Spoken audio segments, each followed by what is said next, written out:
malito nga mga yano, mga igala. Mga tanga. Mga danghag. Gihimong example, mga igala, ni Mayor Benjamin Magalong, yan yun. Tanawa ragod. Si Saldico, bisag kinsay ni kanta diha, mga igala, sa bahala pag madungog, di naman doon na congressman, sabot private na siya. So pwede na siya magkaso na ako, mga igala. Pagkasuwag 20. Si Saldico, ang mga sumala may gala sa mga impormasyon sa mga taong ni kanta diha may higala, no? Malitok na kanunay ang mga pangalan, no? Saldico. Unsay gihimo mga higala? Nag-resign. Unsay gihimo nga rason? O unsa mga higala iyang katarungan? Sakripisyo pa kuno na niya. Grabe, no? Mura ba gipakonsensya pa ka? No, gibagi pa konsensya pa ka mga igala nga nagsakripisyo. Hinuon, sakripisyo gud siguro na kay di na siya kakawat. Oy, adali lang kay hello, laki na nawag. Hello, may buntag. Good morning, sir. Yes, sir. Good morning. Morning, mga sir. Yes, sir. Okay ra, sir. Hibaw-an ako imong pangalan, sir. Jose. Ada lang, sir, atong akong listahan. Jose Valdez. Taga-asa si Sir Jose? Kapalong. Okay, sige. Ako yun ni, sir. Di man nimo kanudahan ng tingog. Ako yun ni. Bitaw, sir. Salamat kayo, Sir Jose, ha? Okay. Ipalong lang ni Sir Jose. Salamat kayo, Sir Jose. No, Sir Jose Valdez. Alas 7:57, mga higala. Mayor, paliw ko ka, Mayor Magalong.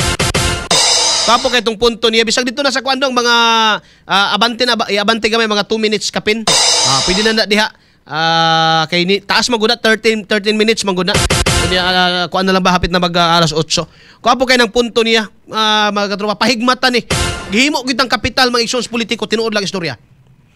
Gihimo kitang kapital. Sige, Dong. Aliog ko. XFM Katropa. I was asked, or there was a press conference without even consulting me, calling for me, and it was actually a hastily arranged press conference. Then suddenly, binabanggit na doon na I'm not an investigator, I'm just a legal advisor, when in fact, sila naman ang gumawa nung designation na yun, legal advisor and investigator. Sir, there were contrasting na mga pronouncement.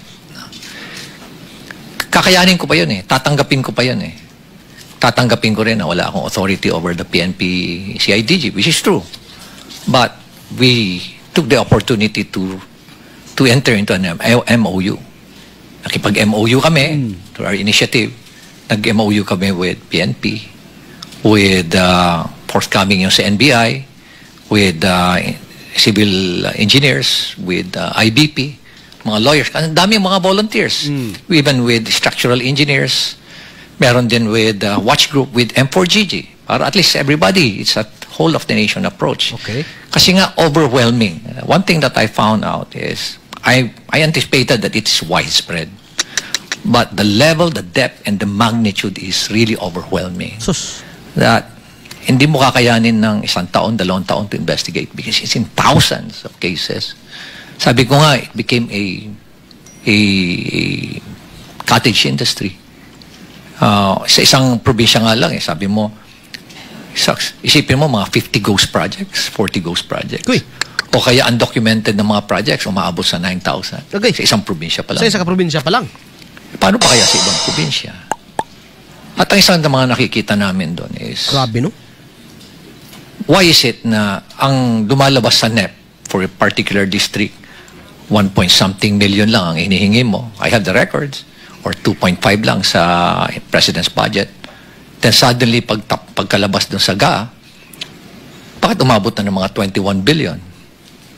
And nakita namin na talagang prevalent yung doon, yung mga ghost and substandard projects sa lugar na yun. So what was the intention? No? Hindi naman tayo tanga. Nangyayari dito lumalabas na tanga ang Pilipino. Kaya Kana. pabayaan mo na lang sila. Kana. Hindi na nila mapapansin yan. Kana. Nakakainsulto isipin. Nakakainsulto. Okay. Balikan ko uli yung press con na yan. Nilabas. And then, suddenly, sinabi Claire- na may conflict naman ako. Si Being Claire the mayor. si Claire ni. And at the Kabuang same ni Claire. time, being a member of the ICI. By the way, I'm not a member of the commission. I'm not a commissioner there. Tamparuson? In fact, sila nga yung gumawa ng workaround nun na legal advisor investigator. Pero inis out na ako nun eh. Tinanggal na nila lahat. Grabe. And then suddenly, here comes a below the belt naman na accusation. Na ay dahil merong project si Diskaya doon at I-post ako dong. maanumalyang Pwede man post tennis no? court. I-post lang.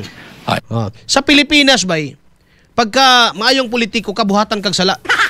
Oh, kini si Magalong